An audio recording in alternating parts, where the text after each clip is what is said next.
สบายดีเด้อทุกคนสบายดีจากประเทศสิงคโปร์นะทุกคนกบมาทานซิดอยู่นี่ก็เลยเดี๋ยวซิดเที่ยวมื้อนึงอยู่นี่นะทุกคนมีเวลาทานซิดอยู่นี่ทานซิดก็คือ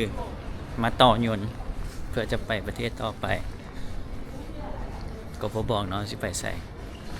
แต่เลือกปีที่ถึกที่สุดมันก็เลยมาลงอยู่นี่ทุกคนฮอดตั้งแต่5 โมงเนาะตอนนี้8 โมงละเดี๋ยวจีซอกวิธีเข้าไปตัวเมืองเนาะทุกคนไปจะเป็นจังไดเนาะสิรอดหรือบ่รอดมีเวลาเที่ยวอยู่นี่5 ชั่วโมงเพื่อเวลากลับมาเอียงเดินทางไปนู่นนี่นั่นไปมาเบิ่งว่ามื้อนี้กบสิพาไปใส่เนาะทุกคนอยู่สิงคโปร์Train to City โคตรใหญ่เลยเดินบินใหญ่แฮงงงทางออกอยู่เลยนี่ทุกคนสิออกไปทางใดบ่อยากนั่งเลยแท็กซี่เนาะมันแพงเด้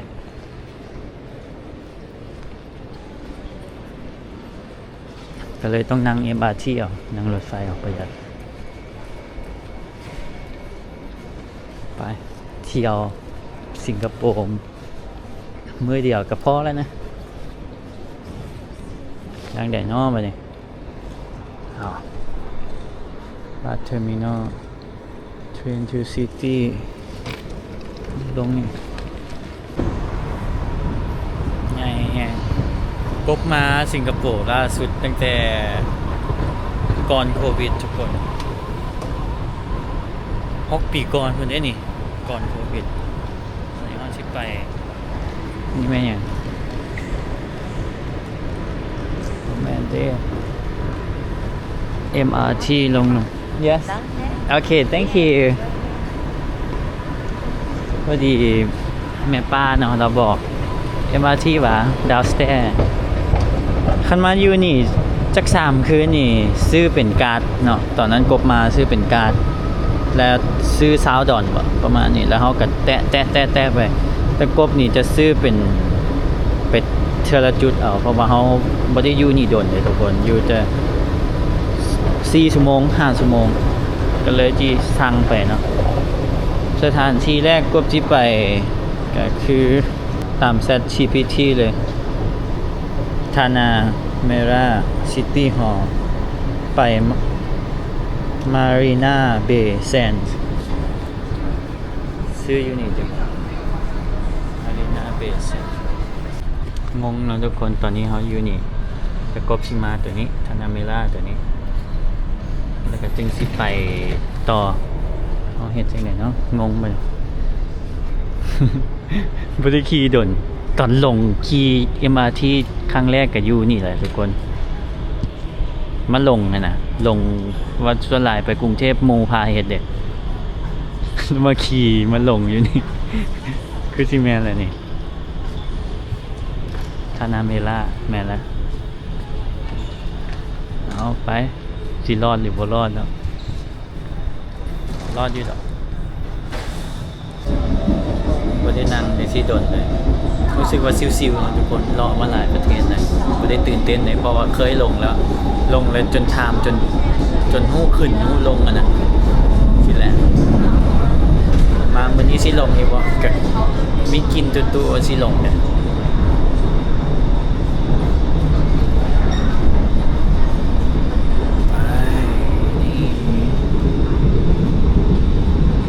หันเด้มาอะไรเด้ทุกคน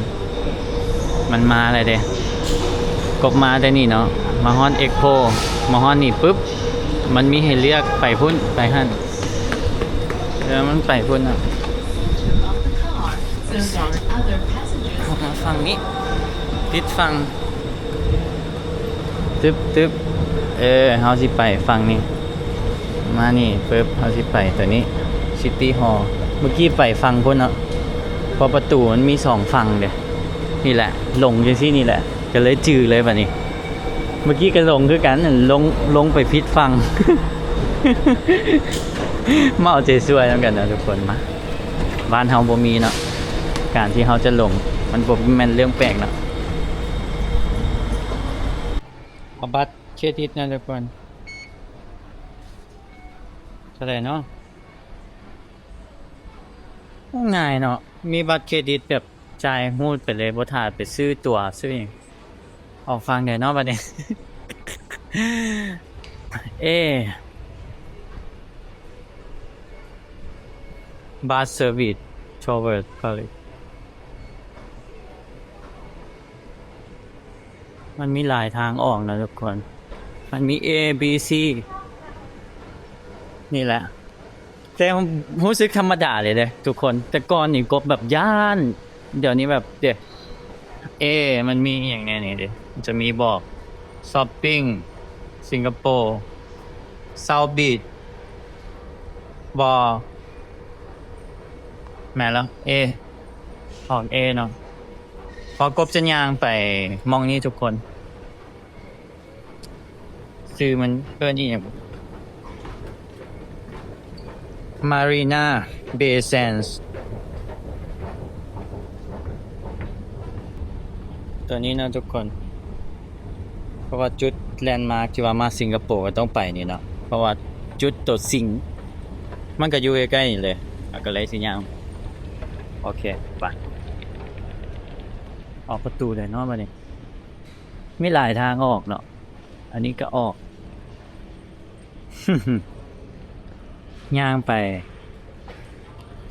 30 นาทีทุกคนพิดฟังเลยนี่โอ้ฝนตกอีกอยู่นอก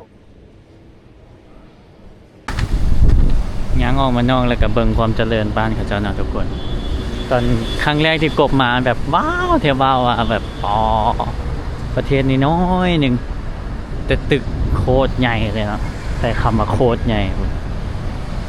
คนคงบอกว่าประชากรของประเทศสิงคโปร์ในปี 2025นะทุกคนสถิติล่าสุดประเทศสิงคโปร์มีประชากร 5.956 ล้านคนทุกคนแล้วประชากรส่วนหลายคนอยู่นี่เนาะหลายจะเป็นชาวจีนกวมเอา 74% ทุกคนชาวมาเลเซีย 13% อินเดีย 9% และอื่นๆ 4%ส่วนหลายคนที่อยู่ประเทศสิงคโปร์เนาะทุกคนส่วนหลายก็ถือศาสนาพุทธกวมเอา 33% คริสต์ 18% อิสลาม 15% และฮินดู 5% ทุกคนอันนี้ก็เป็นข้อมูลเนาะเอาก็เข้าสาระแน่เนาะเนื้อที่ทั้งหมดเนาะทุกคนในประเทศอันนี้ประเทศสิงคโปร์นี่มี 728.6 ต่อรอกม.ถ้าเทียบกับนครหลวงเวียงจันทร์เนาะทุกคนประเทศสิงคโปร์นี่น้อยกว่านครหลวงเวียงจันทร์ 5.4 เท่าพุ่นเด้แต่ว่าประชากรเขามี6ล้านคนเนาะถ้าเทียบกับคนที่อยู่นครหลวงเวียงจันทร์มีประมาณล้านคนก็ถือว่าแออัดพอสมควรทุกคนไปคักเด้อย่างข้ามทางมาดีๆเนาะมีลงอันนี้บ่ให้ย่างอยู่เทิงฟุตบาทอยู่เทิงใดอยู่ประเทศนี้เนาะเพราะว่าเจริญกบกำลังจะไปนี่เมื่อกี้ข้ามทางมันได้เดียวบ่ไก่ทุกคนเบิ่งอยู่แมปมันคือว่าไก่ซื่อเนี่ยเดี๋ยวไปเห็นแล้วเด้นี่ไก่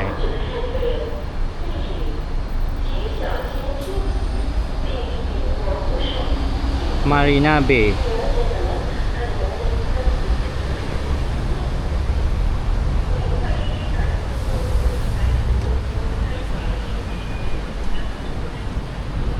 ตอนกลางคืนก็งามเนาะกบมานี่ประเทศสิงคโปร์นี่กบมาประมาณ 3-4 เทื่อทุกคนมาแต่สมัยพูดเนาะดนๆเลยเป็นประเทศที่2ที่ว่าได้มานะประเทศที่1เป็นไทยประเทศที่2เป็นสิงคโปร์ทุกคนแล้วก็มีโอกาสอีกเทื่อก็คือพี่จนเริ่มเฒ่าแล้วเนาะจึงได้มาอีกก็บ่มีหยังเปลี่ยนเด้อันนี้ตามความรู้สึกกบเนาะทุกคนพอมาตอนนั้นหันบ้าวแฮงเด้ออกนอกประเทศเนาะครั้งแรกนะแล้วว้าวแท้ว้าวว่ะแล้วก็ก็เข้าใจว่าโอ้ประเทศเจริญเป็นจังซี่เฮาว่าเฮาไปกรุงเทพแล้วว่าเจริญแหละมาเจอสิงคโปร์นี่แบบ ปอนั่ง MRT นั่งอันนั้นลงไปแล้ว มีห่างอยู่ลุมใต้ดินตลอดสินะมันก็เลยแบบตกใจทุกคนบ้านเฮาบ่มีเนาะอาจจะไปฟังนี่บอกก็เลยว้าวมาสิงคโปร์เนาะก็พลาดบ่ได้เลยต้องมาถ่ายครับเมอร์ไลออนอยู่นี่เนาะตัวสิงโตผู้น้ำกับอันนี้เลยที่เด็ดลืมชื่ออีกแล้ว Marina Bay เพราะมีอย่างดอกประเทศนี้มีแต่ความเจริญเนาะ มีแต่ความเจริญแต่สำหรับกบนี่ความเจริญอยู่ได้อยู่แต่กบมักธรรมชาตินะทุกคนประเทศใดที่แบบมีธรรมชาติหลายเลยจะแบบจะมากกว่าซิตี้บอยนะสำหรับกบซื้อดอกเพราะผมมักความวุ่นวายทุกคนมันเจริญมันคักดีเลยมันคักแต่กบมันมักมีธรรมชาติมวนดีมาเห็นดนๆมาเห็นอย่างซี่กับโอ้ว้าวตึกสูงเนาะบ่อยากคิดเลยถ้าว่าตัวเองได้ไปนิวยอร์กหรือว่าไปยังก็อาหรับเอมิเรตส์นะดูไบนะเพราะแห่งสิขาดเลยถ่ายรูปกันเ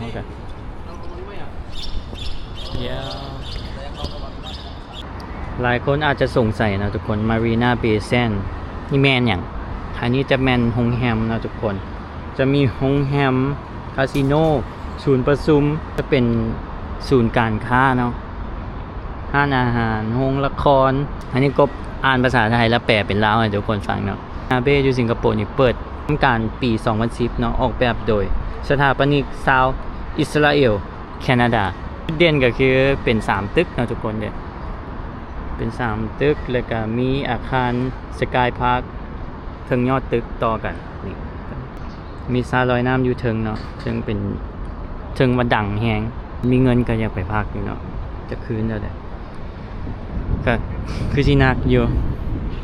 ราคาโรงแรมอยู่นี่หนักเด้อทุกคนเดี๋ยวกบสิซอกข้อมูลไป$1,198 สิงคโปร์ oh no กับบ่แพงเนาะทุกคนเนาะก็เกือบ1,000 ปลายดอล 30,000 บาทเชี่ยสาวปลายล้านกีบ no way กับบ่แพงเนาะทุกคนผู้ใดมีเงินก็มานอนเนาะเอามาเบิ่งเอา ป่าราคาเกือบ$1,000เชี่ยโคตรแพงลึกมากถ้าผู้ใดมีเงินกับผู้ใดได้มานอนกันรีวิวให้เบิ่งเนี่ยเนาะทุกคนก็ไปอยากรู้เป็นยังไง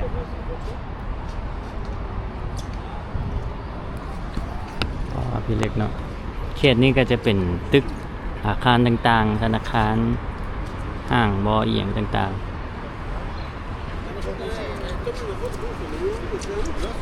มาบัดนี้จุดไฮไลท์เนาะทุกคนคันมานี่แล้วก็ต้องมานี่มามารีนาแล้วก็ต้องมาเมอร์ไลออนทุกคนคือความหมายเมอร์ไลออนนี่ก็คือมาจากเมอร์เมดที่ว่าแปลว่านางเงือกนะทุกคนบวกสิงโตที่ว่าไลออนเมอร์ไลออนก็หัวเป็นสิงโตแต่โตเป็นนางเงือกมองง่ายๆครับลำตัวเป็นป่าแม่นลำตัวเป็นป่านางเงือกอะไรเป็นป่าประวัติเนาะการก่อสร้างตั้งแต่ปี 1972 ทุกคนโดยสิงคโปร์ทัวริมบอร์ดเป็นสัญลักษณ์สำหรับการส่งเสริมการท่องเที่ยวกับบ่มีอย่างแปลกเนาะประวัติกับซ้ำนี้ทุกคนเดี๋ยวมาถ่ายรูปกับเอามือตรงใจจังสิสำหรับกบบ่ได้ว้าวอีหยังจักหน่อยเลยเด้อ แบบมันก็แค่นี้นี่นะอันนี้ห้ามดราม่าเนาะอันนี้ความคิดส่วนตัวทุกคนก็มาเบิ่งเนาะประเทศถ้าเป็นแบบธรรมชาติงามอีกโอ้ว้าวอันนี้แบบ กันเอากลับมาเนาะเขามาเอากลับมาเด้มาตามเลยคันว่าพระธาตุหลวงเวียงจันทร์สิมีประวัติบอหรือว่าปัดภูบอสิอันนี้ความคืดกบกับชีเบ้าว่าเขาจะสร้างจังใดนู่นนี่นั่นนี่มันเป็นแบบห้ามดราม่าเนาะทุกคนอันนี้ความคิดส่วนตัวซื่อๆเด้อ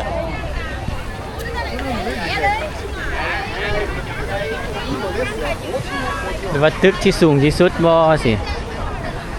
กับชีว่าวอยู่อันนี้มันแบบอันเนี้ย ห้ามดราม่าเด้อทุกคนที่เบิ่งคลิปนี้เด้ออันนี้เป็นบล็อกของกบเนาะอันนี้กับความคิดเห็นของกบซื่อๆเด้อทุกคนห้ามดราม่าห้ามดราม่าห้ามด่าใครด่ามาด่ากลับเด้อเนี่ยมันก็บ่ได้มีอีหยังที่มันพิเศษพิส่งปานนั้นนะคือกบไปอินเดียสิไปเห็นวัดเก่าแก่เห็นอันนั้นอันนี้ก็ว้าวอันนี้มันแบบผู้ปั้นตึกตัวนี้ว้าวย้อนอย่างโอ้สูงงามดีอันนี้นี่นะ ความคิดส่วนตัวนะทุกคนอันนี้ความคิดส่วนตัว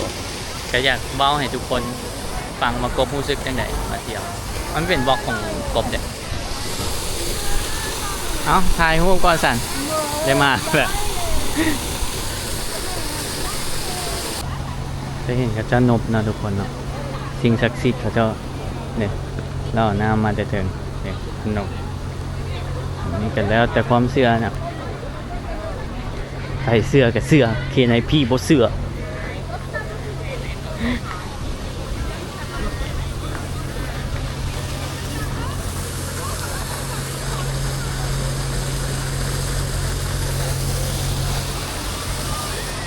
คนมันก็หลายซอกถ่ายรูปกัน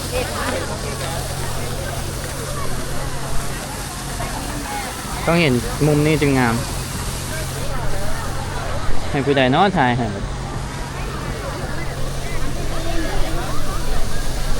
ตอนนี้ฝนตกทุกคน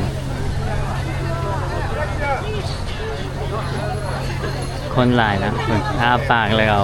ตรงใส่เด้ซิกเนเจอร์เนาะมาไทยมาสิงคโปร์ต้องเฮ็ดเด้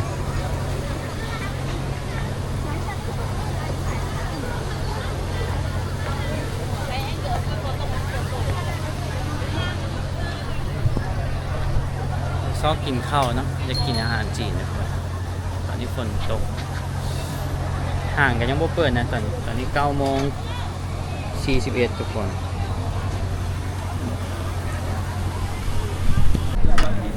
ฝนตกแล้วทุกคนอันนี้ที่ไปชอบกินข้าวกัน10 โมงแล้วตอนนี้ดีแต่ว่าใส่เสื้อตัวนี้เนาะใช่นะแต่ส่งมีติเปีย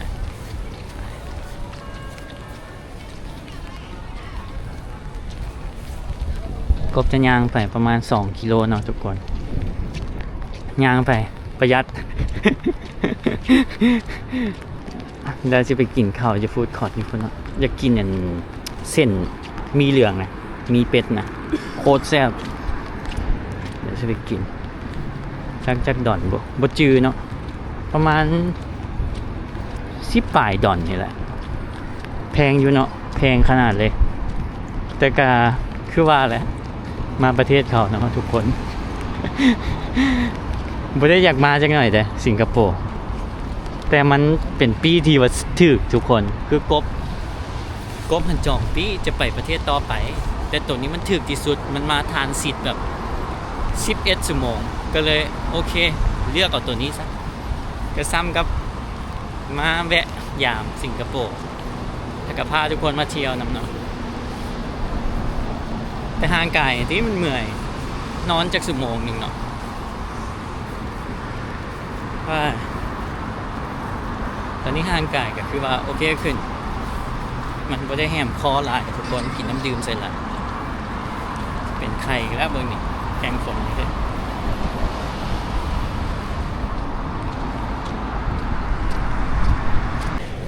ย่างมาได้18 นาทีฝนตกแห้งพวกทุกคนก็เลยต้องเปลี่ยนมานั่ง MRT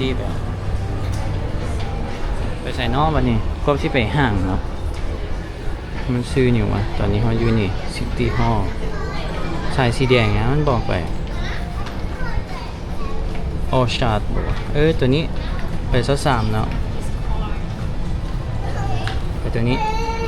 มาอยู่นี่1 2ไป2 station ไป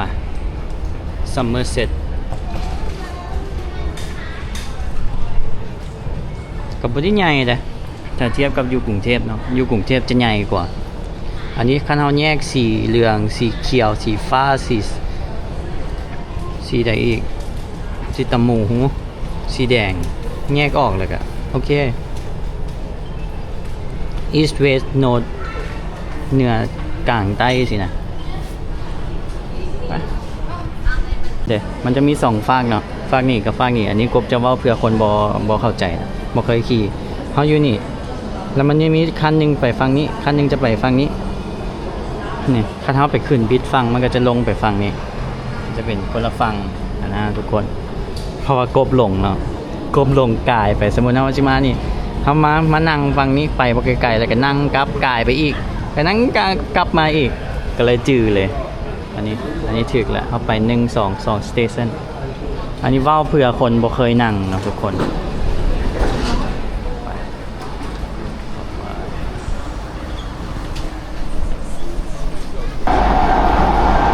ย่างออกอันนั้นมาหน่อยเดียวแล้วเจ๊ห่างตลอดแบบสิงคโปร์นี่แบบก็จะเฮ็ดคักเนาะทุกคนเจ๊ห่างอันนี้เริ่มเปิดแล้วนะนี่แบรนด์อันนี้ยังบ่เห็นอยู่อุดรเนาะเซ็นทรัลอุดรมูจิแบรนด์เสื้อผ้าคือยูนิโคลนี่แหละเบิ่งทรงวันนี้ก็เป็นซิตี้บอยนะทุกคนเลาะในเมืองถ้าเครื่องแห้งนี่สั้นเด่นแล้วตัวห้างตัวนี้ก็จากวันใหญ่อยู่ได้ทุกคนสายสั้นอยู่เนาะสั้นใต้ดินขึ้นมาเดี๋ยวย่างเลาะมึงเนาะยังบ่เปิดดีเลยนี่เปิด 11 โมงคุณจะบอกอันนี้มีฟู้ดคอร์ทนะทุกคนฟู้ดลิปคลับบิ๊กชอบกินข้าวกันร้านอาหารไทยก็มีนะไทยครูซินชอบกินกันนี่กินอย่างเนาะ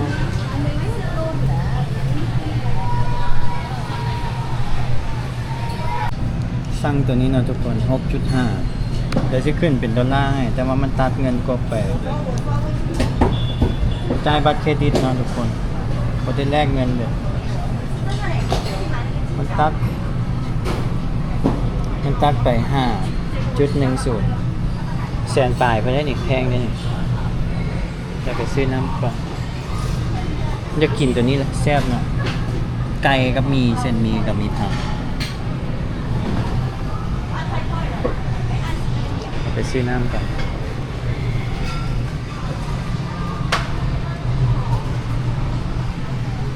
น้ำมีอย่างเนาะน้ำไป2 ดอนคนเลย3 ดอน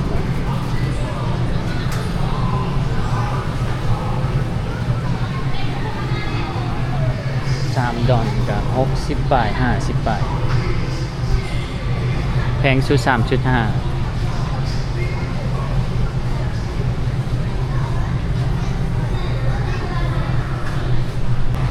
คันทุกคนสั่งบ่เป็นมีแต่ซี่เอาเนาะ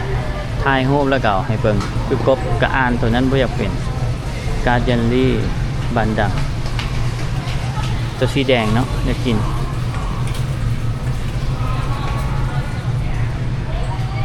ฮัลโหลครับเรียบร้อยทุกคน 3.5 ดอลง่ายเนาะบัตรเครดิตนี่มันยากตอนจ่ายเลย 2.75 ดอลแต่บ่เป็นอย่างเขามีสปอนเซอร์นะขอบใจก็ไอ้นี่หลายๆเด้อเลี้ยงเข้าขอบใจหลายๆเด้อคันบ่มีก็ไอ้นี่เลี้ยงเข้าก็คือยากอยู่แหละน่าจะกินต้องมีเว้าความจริงแหละ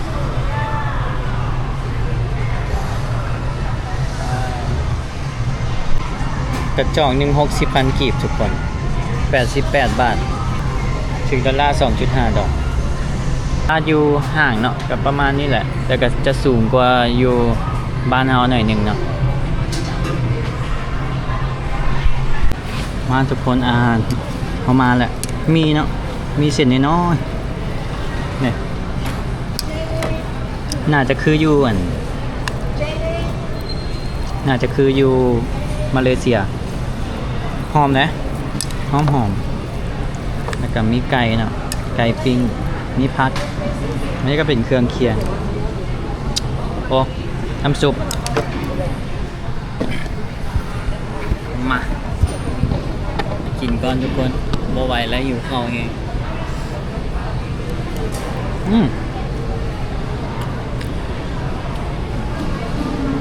เส้นมันคือยูนปีนังทุกคนจือป่ะคือกันเลยเส้นแซ่บกินกับหมักเพชรดองแซ่บแซ่บจริง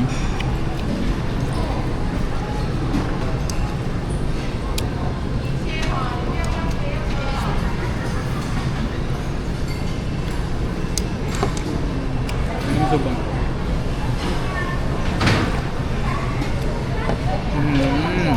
น้ำซุปต้มไก่ครับ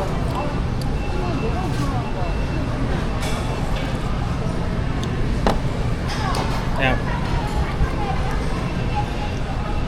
นี่จะเป็นอย่าง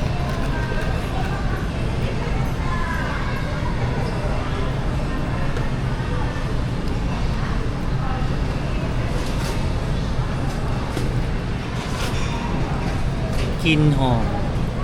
คือน้ำหอมเนี่ย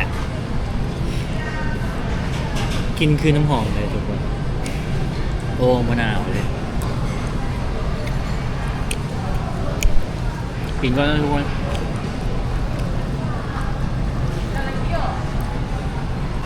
กบเบิ่งราคาอาหารกับเจ้าแล้วกบก็สงสัยนะว่า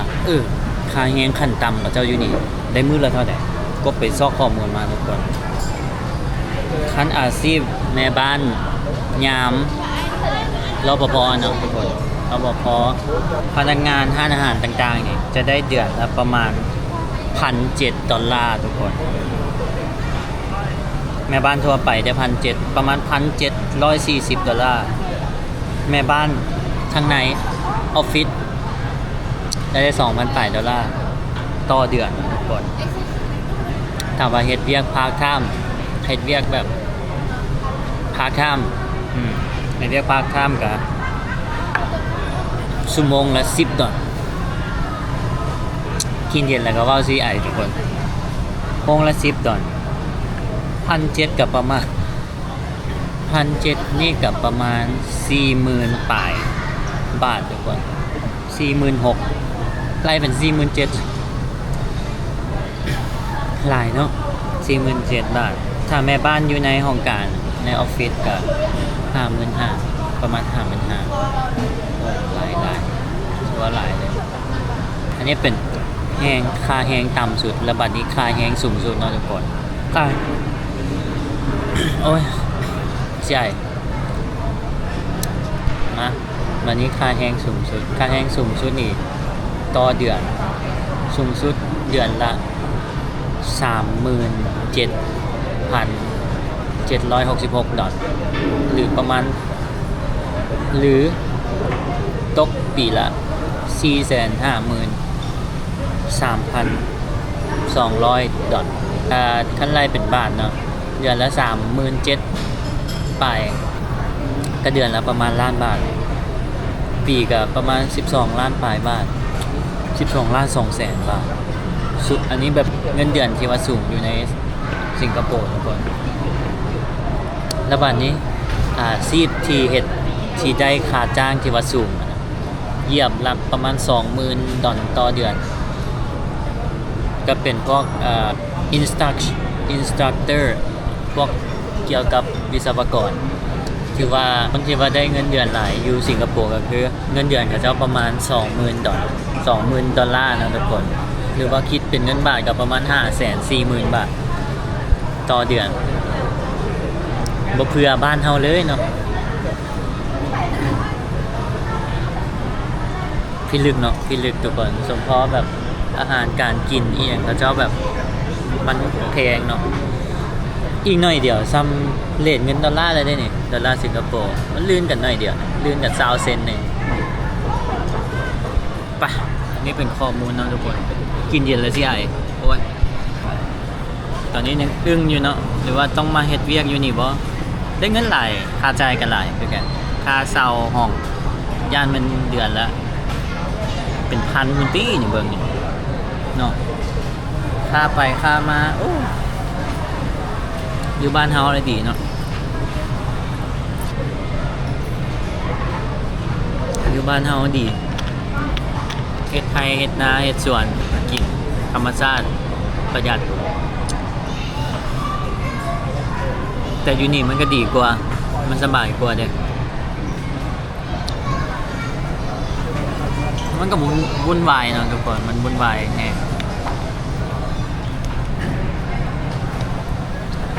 ดอกกับซอฟหน่อยนึงทุกคนเพราะมันเครื่องครบเนาะเครื่องของไอ้หัก เราจะฝากซื้อ ก็ซื้อให้กับเจ้าเนาะไปวันนี้กลับไปแอร์พอร์ตก่อนทุกคนนัดมูไว้เนาะมูว่าซีเลี่ยงเข้าก็ซะมูฟรีแลนซิ่งน้ำกันเนาะว่าเห็นกันโดนตอนกบมาสิงคโปร์ล่าสุดไปนอนบ้านเรานะเราว่าสินัดเจอกันเลี้ยงเข้าก็ซะไปเดี๋ยวไปเจอกันที่คุณนะทุกคนมูกับมาหาเลยนะทุกคนใส่หมวกนี่บ่แม่นอย่างได้หมวกใหม่นะมูมาหาแหละผู้ชายเนาะมูฟรีแลนซิ่งนำกันเลยตอนนั้นมานอนบ้านเรานะวันนี้เรากลับมาเลี้ยงข้าวอีกเลี้ยงเบอร์เกอร์แมคโดนัลด์เนาะทุกคน โอเค Oh, what is it? Is it spicy? No. Just normal fries. No more. But Fat fries. the color is different.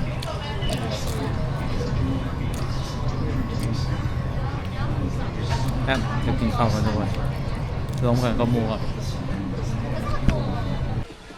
อันนี้ก็เดินบินนะทุกคนผู้ใดมาสิงคโปร์กับพลาดบ่ได้น้ำตกตาดอยู่ในเดินบินต้องมาถ่ายนะจิวเวลรี่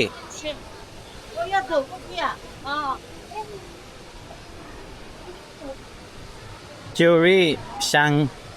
จีว่ะนี่อย่างวะอ่านผิดตลอดนะซื้อเดินบินกันนะพันอ่านแบบคาราโอเกะเป็นซางจีให้แอร์พอร์ตเป็นจุดแลนด์มาร์กเนาะที่ว่าต้องมาถ่ายเนาะได้มาอะไรกับก่อนกลับกับมาถ่ายรูปก่อนเนาะใช่ แบบนี้นี่ว้าวสำหรับกบว้าวย้อนเขาเก่งเขาเฮ็ดปลูกต้นไม้อยู่ในแอร์อย่างทุกอย่างเด้อ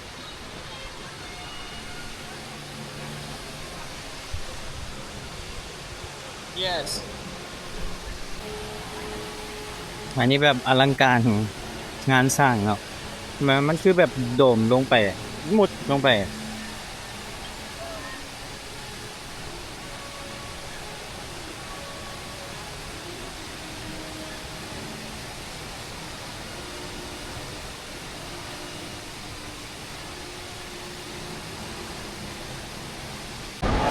สิงคโปร์เป็นประเทศที่เก่งเนาะบ่มีน้ำตกบ่มีอย่างสร้างเองเลยสร้างอยู่ในเดินบินเลยเอาโดมพร้อมเลยครับอันนี้ว้าวทุกคนอันนี้ซอกเทอร์มินอล1อยู่เนาะจะอยู่ไสตกยนต์จ้าไงโอ้ยทุกคนเลยบ่ฮู้อีหยังเข้ามาในละอันนี้เข้ามาในเดินบินเนาะทุกคนเช็คอินนี่อย่างเรียบร้อยกบนี่เป็น transfer ทุกคนเป็นกบนี่เป็น transit เนาะทุกคนแล้วเฮาก็ไปป่องจะเช็คอินทั้งที่มันเช็คอินให้แล้วมันมี boarding pass ใบตัวนี้นะ boarding pass ไปป่องเช็คอินแล้วก็ว่ามันบ่ได้จักเทื่อมันเป็นหยังยานตกยนต์กับปานนั้นเอาไปเอามาเจ้าเช็คอินแล้วจะมี boarding pass แล้วเจ้าเข้าไปเลยก็บ่เคยเที่ยวจักเทื่อก็เลยหาก็เข้าใจว่าถ้าเฮาไปทานซีทเฮาบ่จำเป็นต้องเช็คอินอีก บ่ฮู้บ่ผิดทุกคน เฮ้ยถือว่าโอเค รอดไป ทุกคนถือว่าคลิปนี้เป็นการพาทุกคนเลาะสิงคโปร์1 วันเนาะทุกคนก็ไปได้ซ้ำนี่เนาะเพอเรามีเวลาบ่หลายทุกคนวันนี้ก็เจอโชคดีเจอหมู่เนาะ